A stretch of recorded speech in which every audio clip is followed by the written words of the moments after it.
Hello students, so today we are going to start our new topic in Servlet. So till now I hope you are all doing well and have a healthy. Hope that anyone is not suffered by any symptoms of COVID. Okay, so till now what we have studied, the Servlet life cycle, what are the basic terminology of Servlet, then method is used in get and post method and all of that. Okay, so now today we are going to start methods of Servlet interface. Okay, so now first of all we have to understand what is interface. So in the common sense, what is interface? If you are for example, if you are writing URL like www.facebook.com, then you can see the home page of the Facebook. This is basically an interface that will provide you the overview of that website. મતલબ કે અગર તમને કઈ જ વસ્તુ જોવી છે તો તમને ઇન્ટરફેસ તમને શું કરે છે, એક પ્રોવાઈડ પૂરું પાડે છે. બીજા અર્થમાં કહો, તમે તમારા કીબોર્ડથી જે કંઈ વર્ક કરો છો, ઓકે, એ તમે એકચ્યુઅલી સીપીયુને કમાન્ડ આપો છો, પણ તમે શું કમાન્ડ આપો છો એ તમારે શેમાં તમને દેખાય છે, તમારી સ્ક્રીન ઉપર, તમારા મોનિટર ઉપર. So basically a servlet interface શું છે? So we are going to study this in this slide. Okay, so there are 5 methods in servlet interface. The init, service and destroy are the life cycle methods of servlet. These are invoked by the web container. તમને આગળ last time in the previous two lectures before, what we have studied, the life cycle of the servlet, in which there are 3 methods called init, service and destroy. Init method will initialize the servlet. Service method will request it will accept the request, and according to that request the proper response will given to the client as well, and then there is a destroy method. So now these 5 methods which are used for the servlet interface. Okay, so now look for the first one, public void init servlet config. Now config means configuration. Now what do you mean by configuration? So there are certain kinds of drivers or software that you need. For example, if you want to listen something, then you have to use some sound driver. For example, there is a sound driver called Realtek sound driver. Okay, so config is basically a configuration. Okay, so first method is public void init servlet config. So it will initialize the servlet. Okay, it is the life cycle method of the servlet and invoked by the web container only once. What it's saying કે આ તમારી જે method છે એ સર્વલેટને શું કરશે, initialization કરશે. અને આ શેની મેથડ છે, તમને ઇનિટ મેથડ તો મેં તમને આગળ સમજાવેલી છે. It is the part of the life cycle of the servlet. Okay, and it is invoked by the web container only once. આ તો ઇનિટ મેથડમાં આપણે સમજેલા જ છે કે it will be only called once throughout the life cycle of the servlet, and it is done by the web container. Okay, second method is public void service. init પછીની આપણી સર્વિસ મેથડ. સો એની અંદરથી તમે શું pass કર્યું છે, સર્વલેટ request અને સર્વલેટ response. રિક્વેસ્ટનો object બનાવ્યો. કેમ? તમે જે મલ્ટિપલ રિક્વેસ્ટ કરો છો એને એક ઓબ્જેક્ટના ફોર્મમાં એ લોકો આપણે સર્વરને પહોંચાડવાની છે, અને according to that request the response is also given in the form of object. So તમારો રિસ્પોન્સ આડો અવડો થાય નહીં. ફોર એક્ઝામ્પલ, તમે માની લો કે તમે ઓનલાઈન શોપિંગ કરી રહ્યા છો, અને if you are buying a mobile, what will happen if you get a mobile from another in one courier, the charger of it in another courier, and the other accessories in another courier. So it will be look like some mismatch. So it has to be in some one box. So for that reason we create object for request and the response as well. So the service method, so what is the description of it? That provides response for the incoming request. It is invoked at the each request by the web container. Ultimately what it do, that it will respond every request. Okay, मतलब કે તમારી જે request જે આવી રહી છે એને respond કરશે. it is invoked at the each request. So number of times, how many times you request something, you get some response from it. Okay, after the service method there is a destroy method. What is the use of destroy method? To clean up the space. Is invoked only once and indicate that servlet is being destroyed.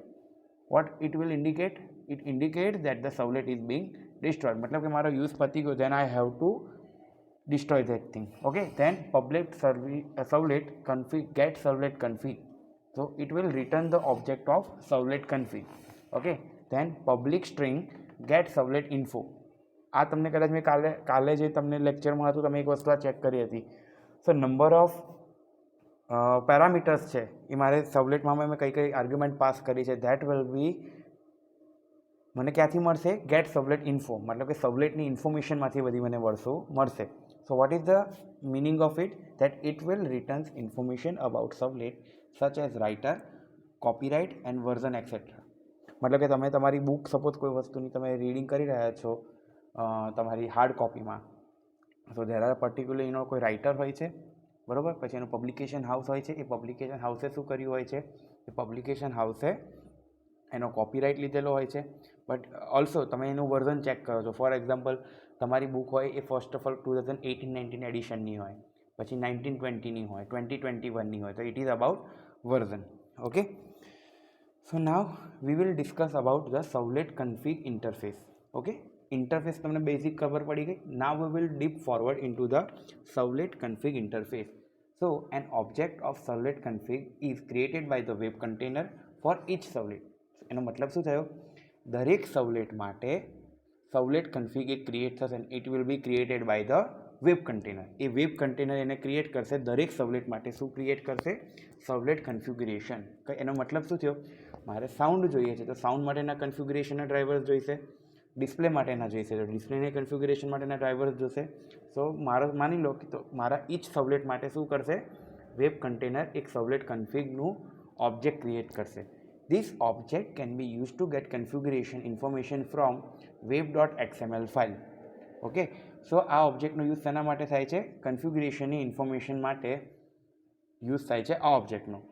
If the configuration information is modified from the web.xml file we don't need to change the servlet. શું કહેવા માંગે છે કે જો આપણે આમાંથી direct modify કરીએ છીએ તો આપણે એ સર્વલેટમાં ચેન્જ કરવાની જરૂર છે નહીં. આનો સિમ્પલ એક્ઝામ્પલ સમજી લો તો તમે એક વસ્તુ ગણી લો કે તમારા ઘરમાં કોઈ એક જગ્યા એવી છે કે જ્યાં બધાનું ધ્યાન જાય છે અને હવે તમારા ઘરમાં કંઈક રૂલ બદલાય છે. ફોર એક્ઝામ્પલ તમારું ડેસ્ક છે જેની ઉપર બધાનો મોબાઈલ હોય છે, બરાબર. ડિનર ટાઈમે ફોર એક્ઝામ્પલ એવું માની લો કે બધાનો મોબાઈલ એ ડેસ્ક ઉપર કમ્પલસરી હોય અને if I want to provide some information or some changing in rule, તેના જો આવું ના કરો તો શું થાય? મારે દરેકને ઇન્ડિવિજ્યુઅલ કરવું પડે. એના કરતાં બેટર શું છે કે હું એક જ ત્યાં મૂકી દઈશ એક નોટિસ, તો તમને આઈડિયા આવી જાય. એનું સેકન્ડ એક્ઝામ્પલ, હું કોઈક તમારો ઝૂમ કોલ અથવા તમારું ગૂગલ મીટ કરી લઉં છું કે જેની અંદર I will provide you some information at the same time, તો પછી મારે દરેકને ઇન્ડિવિજ્યુઅલ આપવાની જરૂર રહેતી નથી. So it is easier to manage the web application if any specific content is modified from time to time. શું કહેવા માંગે છે? આ ઇઝી છે. કેમ કે હું મારી મેઇન ફાઇલમાં ચેન્જ કરી લઈશ so it will be reflect in my all other sub files. Okay, now what is the advantage of this servlet config? Obviously કોઈક વસ્તુને આપણે યુઝ ક્યારે કહીએ છીએ? When there is an some advantages of it. So what are the advantages? The core advantage of servlet config is that you don't need to edit the servlet file information is modified from the web XML file. પહેલો જ advantage આપણે લાસ્ટમાં જ ભણ્યા કે આપણે એની suppose માની લો કે મેઇન ફાઇલ છે web.xml ફાઇલ, જો આપણે એમાં ચેન્જ કરી લીધો તો એનો સૌથી મોટો એડવાન્ટેજ શું છે? જો મારે એવરી સર્વલેટ કન્ફિગને દર વખતે મારે એની સર્વલેટ ફાઇલને એને મારે એડિટ કરવી પડશે નહીં. Okay, so now to invoke this servlet config interface there are some methods. Okay, what are those methods?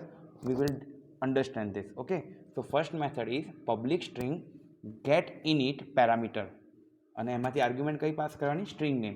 So it will return the parameter value for the specified parameter name. શું કરશે? તમને specified, તમે જો અને તમે કદાચ મેથડનું properly નામ વાંચો ને તો બી તમને એનું ડિસ્ક્રિપ્શન આઈડિયા આવી જાય. ગેટ ઇનિટ પેરામીટર મતલબ શું થયો? સ્પેસિફાઈડ મારો જે પેરામીટર નેમ છે એની વેલ્યુને મારે રિટર્ન કરાવી હોય તો હું આ મેથડને કોલ કરાવીશ. Then public enumeration get init parameter names, તો એ શું કરશે? Returns and enumeration of all the initialization parameter name. તો મારા ઇનિશિયલાઇઝેશનમાં જેટલા પેરામીટર નેમનો યુઝ થયેલો છે એને in the form of enumeration return કરશે મારી public enumeration method. Okay, then we will have third method which is called as public string get servlet name. નામ ઉપરની મેથડ ઉપરથી ખબર પડી જાય છે કે it will return the name of the સર્વલેટ.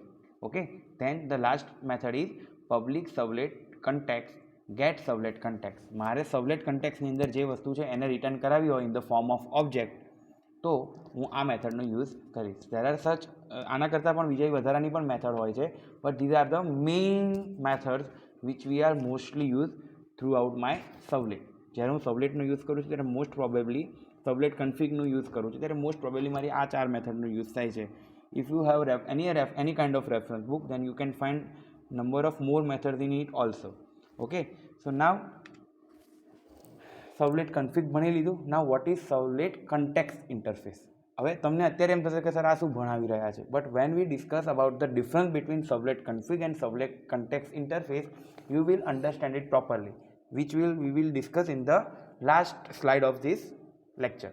Okay, so an object of servlet context is created by the web container at the time of deploying the project.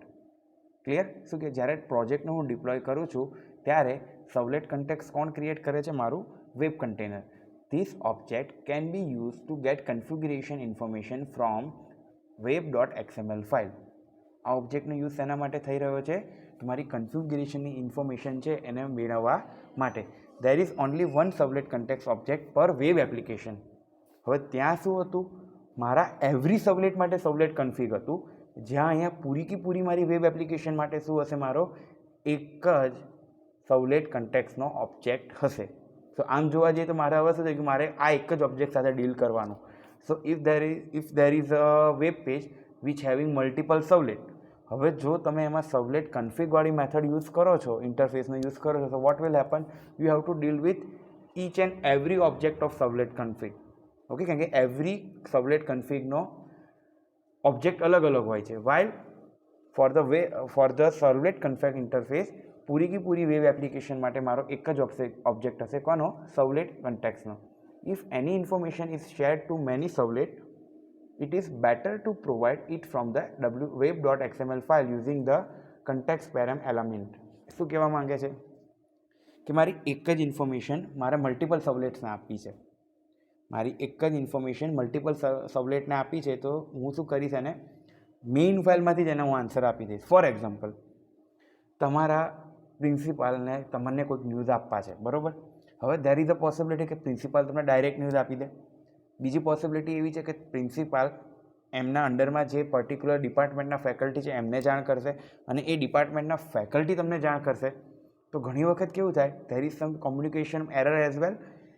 તમારા principal sir કંઈક અલગ કહેવા માંગતા હોય, તમારા જે સબ્જેક્ટ ફેકલ્ટી છે એ કંઈક અલગ સમજ્યા હોય, so there will be some problem. It can be happen, it is not happen every time, but it can be happen as well. સો મારી એક જ ઇન્ફોર્મેશન, જે મેઇન જે મારી હોમ ફાઇલ કે મારી જે મેઇન ફાઇલ છે એની ઇન્ફોર્મેશન જ શું કરશે? એ પાસ કરશે. ક્યાંથી? જે મારી મેઇન ફાઇલ છે web.xml ફાઇલમાંથી. Okay, now what are the advantages of servlet context? હવે જે પ્રમાણે આપણે જે પેલું એડવાન્ટેજ ભણ્યા સર્વલેટ કન્ફિગના, so there are some advantages of servlet context as well. So it is easy to maintain if any information is shared to all the servlet. It is better to make it available for all the servlet. We provide this information from the web.xml file. So if the information is changed, we don't need to modify the servlet. Thus it removes the maintenance problem. Ultimately તો આપણે જે આગળ વાત કરી એ જ છે. મારી header ફાઇલમાં હું કંઈક ચેન્જ કરીશ, મેઇન ફાઇલમાં ચેન્જ કરીશ, so it will reflect in all the servlet. એટલે તમે આને એવી રીતના ગણી શકો. So there are multiple servlets. Multiple સર્વલેટ્સમાં મારા મેઇન ફાઇલનો કંઈક ને કંઈક યુઝ થયેલો છે. સો નાવ ઇફ મારે કોઈ એક જ સર્વલેટમાં હું ચેન્જ કરું અને એ સર્વલેટનું ધારો કે આઉટપુટ કોઈ બીજા સર્વલેટ માટે ઇનપુટ હોય તો પ્રોબ્લેમ થાય. કેમ કે આ સર્વલેટ વર્ક કરવાનું એનું કામ પતી ગયું અને ડેસ્ટ્રોય મેથડ કોલ કરી દીધી, તો એના કરતાં બેટર હું શું કરીશ? જે મારી હેડર મેઇન જે ફાઇલ છે એની અંદર હું ચેન્જ કરી દઈશ. કે સપોઝ ફર્સ્ટનું મારે કંઈક આઉટપુટ આવ્યું છે તો એનું મેઇન હેડર ફાઇલમાં એડ કરી દઈશ. તો એનું આઉટપુટ જ્યારે મારે કોઈ બીજી ફાઇલ છે કે જેને ફર્સ્ટનું આઉટપુટ જોઈએ છે એ મેઇન ફાઇલમાંથી લઈ લેશે. So it is easy. એમ મેન્ટેન કરવું એને ઇઝી પડી જાય કે મારે કોની સાથે ડીલ કરવાની છે? મેઇન સર્વલેટ સાથે. મારું મેઇન સર્વલેટ ઓકેલી વર્ક કરતું હશે, then it will be not have any problem. Okay, now જે પ્રમાણે સર્વલેટ કન્ફિગમાં મેથડ હતી એવી રીતની આની પણ મેથડ છે. First one is public string get init parameter. It will return the parameter value for the specified. So it will return the parameter value for the specified parameter name. Then public enumeration get init parameter names. જે પ્રમાણે કન્ફિગમાં હતું એ પ્રમાણે અહીંયા કન્ટેક્સ્ટમાં છે. તે return the name of the context initialization parameters in the form of enumeration. Then public void set attribute. શેનું set attribute કરવાનું છે? તો સ્ટ્રિંગનું નેમ અને ઓબ્જેક્ટ મારો. Set the given object in the application scope. Then public object get attribute string name. તમે object અને string name બંને પણ પાસ કરી શકો છો અને જસ્ટ સ્ટ્રિંગ નેમ પણ પાસ કરી શકો છો. જો જસ્ટ તમે સ્ટ્રિંગ નેમ પાસ કરશો તો સ્પેસિફાઈડ એનું નેમ જ શું કરશે, એ એટ્રીબ્યુટને જ ખાલી એ રિટર્ન કરશે. Then public enumeration get init parameter names. તો આનો સેમ મતલબ એ થયો કે તમારા પેરામીટર્સ છે એને રિટર્ન કરશે in the form of enumeration. Okay. Then public void remove attribute. મારું કામ પતી છે એટલે મારે રિમૂવ કરવાના છે. So it I will use the remove attribute method. So public void remove attribute string name. તો પર્ટિક્યુલર મારી એ સ્ટ્રિંગ નેમના જેટલા પણ એટ્રીબ્યુટ હશે એ શું થઈ જશે, અહીંયાથી રિમૂવ થઈ જશે. નાવ ધ મેઇન થિંગ, તમને ખબર જ નથી કે સર સર્વલેટ કન્ફિગ અને હું સર્વલેટ કન્ટેક્સ ક્યારે યુઝ કરું. So we will understand in this difference. So what is the difference between those? That servlet config object represent single servlet. આપણે હાલ જ વાત કરીશ, જે કન્ફિગ છે એ સિંગલ સર્વલેટ માટે છે અને સર્વલેટ કન્ફિગ્સમાં શું છે કે એક જ મારો મેઇન હેડર ફાઇલ છે, એ તો બધા એ હેડર ફાઇલ મતલબ કે જે મેઇન ફાઇલ છે બધા સર્વલેટ માટે કોમન હશે. So it represent whole web application running on particular JVM, Java virtual machine, and common for the all the servlet. Second point છે it's like local parameter associate with particular servlet. તમે જેવી રીતે પ્રમાણે ખબર છે local parameters કે local variable તમે declare કરો છો તો પર્ટિક્યુલર ક્લાસ માટે તમે એનો યુઝ કરી શકો છો. તો સર્વલેટમાં પણ એવું છે, હું પર્ટિક્યુલર જો મારા સર્વલેટના ઇન્ફોર્મેશનમાં ચેન્જ કરીશ it will reflect only that particular servlet. On the other hand what is global parameters કે ગ્લોબલ એટ્રીબ્યુટ્સ, તમે જ્યારે ગ્લોબલ વેરિયેબલ ડિક્લેર કરો છો તો then it can be use by the multiple classes. So અહીંયા પણ એ છે it's like global parameter associate with the whole application. Next point છે it is the name value pair define inside the સર્વલેટ section of web.xml file. So it has servlet wide scope. આનો મતલબ શું છે કે પર્ટિક્યુલર એ ફાઇલમાં change કરવામાં આવે છે. ક્લિયર? તો હવે કદાચ એ ફાઇલમાં પ્રોબ્લેમ હશે ને તો ખાલી એ સર્વલેટમાં પ્રોબ્લેમ હશે, બીજા સર્વલેટ પ્રોપરલી વર્ક કરતા હશે. ઓન ધ અધર હેન્ડ જો મારી મેઇન ફાઇલમાં જો કંઈક પ્રોબ્લેમ આવે તો બધા સર્વલેટમાં પ્રોબ્લેમ આવે. So there are advantages and disadvantages as well. So servlet context has application wide scope, so defined outside of servlet tag in web.xml file. Okay. કઈ મેથડ યુઝ થાય છે આમાં? get servlet config. on the other hand આમાં કઈ use થશે? get servlet context. okay. now what is the example of it? સૌથી મસ્ત આ જ વસ્તુ છે આ પાર્ટની અંદર. તમે એક્ઝામ્પલ સમજી લેશો so you should know what is the difference, mainly difference between the config and context. So for example, shopping cart of a user is specific to a particular user. So here we can use the servlet config. શું કહેવા માંગે છે? માની લો તમે પણ online shopping કરો છો, on the same time હું પણ ઓનલાઈન શોપિંગ કરું છું. હવે જો હું સર્વલેટ કન્ટેક્સ્ટ જો ત્યાં યુઝ કરું તો શું થાય? મારું શોપિંગ કાર્ટ તમને દેખાશે, તમારું શોપિંગ કાર્ટ મને દેખાશે. હું ઓર્ડર કરવા જઈશ તો તમારી શોપિંગ કાર્ટની વસ્તુ મારામાં આવશે અને હું ડિલીટ કરીશ કે ભાઈ મારે આ નથી જોતી અને તમે મારી ડિલીટ કરશો. જ્યારે હું ઓર્ડર કરવા જાઉં તો જે ઓર્ડર કરવા જવું એ તો થાય જ નહીં. તો ત્યારે પર્ટિક્યુલર મારે મારા ઓર્ડર સાથે રિલેટેડ જે વસ્તુઓ છે એને જ મારે મોડિફાઈ કરવાની થાય. સો એટ ધેટ આવી વસ્તુઓ જ્યારે આવે છે ત્યારે હું કન્ફિગ્યુરેશનનો યુઝ કરીશ, સર્વલેટ કન્ફિગનો યુઝ કરીશ. On the other hand to get a MIME type of a file or application session related information is stored using the servlet object. શું કહેવા માંગે છે કે તમે કોઈક એવી ફાઇલ બનાવો છો કે જેની અંદર જેનો યુઝ મલ્ટિપલ ફાઇલ્સ કરવાના જ છે, જેને યુઝ કરવાનો જ છે, તો તમારે ત્યાં સર્વલેટ કન્ટેક્સ્ટનો તમે યુઝ કરશો. કેમ? એકમાં જ રિફ્લેક્ટ થશે જે બધામાં દેખાઈ જશે. So this is all about our today's lecture. કે ફર્સ્ટ ઓફ ઓલ આપણે મેથડ ભણ્યા સર્વલેટ ઇન્ટરફેસ માટેની. Then what are the common thing? Servlet config and servlet contact. કન્ફિગનો એડવાન્ટેજ શું હતો કે તમારે મેઇન ફાઇલને કંઈ છેડછાડ કરવાની છે નહીં. ઓકે. તો પર્ટિક્યુલર એ ફાઇલની અંદર હું ચેન્જ કરીશ તો જો કંઈક પ્રોબ્લેમ આવશે તો મારે પર્ટિક્યુલર એ ફાઇલ જ ચેક કરવાની, બીજી ફાઇલમાં મારે કંઈક ચેન્જ કરવાની રહેશે નહીં. On the other hand what is the advantage of servlet context કે મારે હું મેઇન ફાઇલમાં જો ચેન્જ કરી દઉં તો મારે બીજા બધામાં કરવાની જરૂર નથી. સો if you know your exact value તો તમારે મેઇન ફાઇલમાં ચેન્જ કરી દો, it will be reflect on all other servlet as well. So this is all about servlet context and servlet config, and this is the example of it. Okay, I hope you all are doing well and understand it properly. Okay, so in the next lecture we will discuss about the more methods we used in a servlet. So till then, all the best, have a great day and take care of your health, because COVID is spreading like on the another level, and the Delta variant still has the opportunity that it not spread easily. On the other hand, Omicron is spreading rapidly. मतलब કેમ કહેવાય ને કે almost કોઈ બચે નહીં જો તમે એની પ્રોપર કેર ના કરો છો. Okay, so till then All the best and thank you very much.